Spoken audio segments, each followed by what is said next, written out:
கிராமங்களில் இதேமாரி வீரம், காத்தாயி, சங்கிலி கருப்பம், இது போன்ற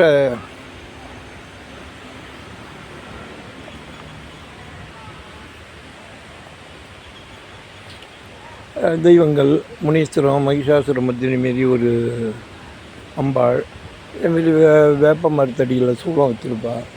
அது தவிர உள்ளே பாருங்கள், உள்ளே கூட ஒரு கோயிலுக்குள்ளே ஒரு முத்துமுனி ஆண்டவர், இது அம்பாள் ஏதோ உக்கிரகமாக இருக்கா. இவெல்லாம் கிராமத்தில் என்ன தொட்டு என்ன சொல்லுவாருன்னா, காவல் காக்கும் தெய்வங்கள்.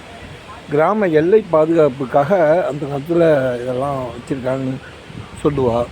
அப்பேற்பட்ட தெய்வங்கள் இன்றைக்கும் அதுக்கெல்லாம் விழா எடுத்து கோயில் கட்டி, மகமாயி, அப்படி காத்தாயி, அப்படி இப்படி நிறையா கோயில்கள்லாம் கட்டி வர்றது தான் நம்ம தமிழ்நாட்டில் ஒரு பழக்கமாக இருந்துட்டுருக்கு. அதனால் இதெல்லாம் இருக்குங்கிறது தான். ராத்திரி 12 மணிக்கெலாம் போகாத, காவல் இல்லை தெய்வங்கள்லாம் வரும் அப்படின்லாம் சொல்லுவாள். எங்கள் பாட்டி எல்லாமே சொல்லியிருக்கா. அதனால் காவல் தெய்வங்கள்ங்கிறது ஊரில் இருக்குது.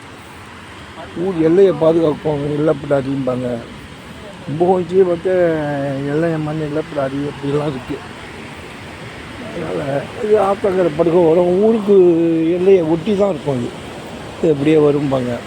ஒரு நல்ல ஒரு அருமையான ஆறு, ஒரு அத்தி மரம், ஆலமரம், அத்தி மரம், ஒரு அரச மரம், இந்த நிலையில் தான் இருக்கும். இதெல்லாம் இந்த தெய்வங்களுக்கெல்லாம் வருஷத்துக்கு ஒரு தடவை விசேஷமாக இருக்கும். குறிப்பிட்ட நாட்களில் விசேஷமாக இருக்கும். இப்படி நடைமுறையில் இருந்துருக்கு. நிறையா அதை செஞ்சு கோயிலுக்கெல்லாமும் செஞ்சுட்டுருக்கேன். நன்றி. ராமசாமி கும்பகோணம், ஒரு வில்லேஜ் சைடு எடுத்தது. அது கும்பகோணத்துலேருந்து ஒரு 10 கிலோமீட்டர் கிராமம். தேங்க்யூ.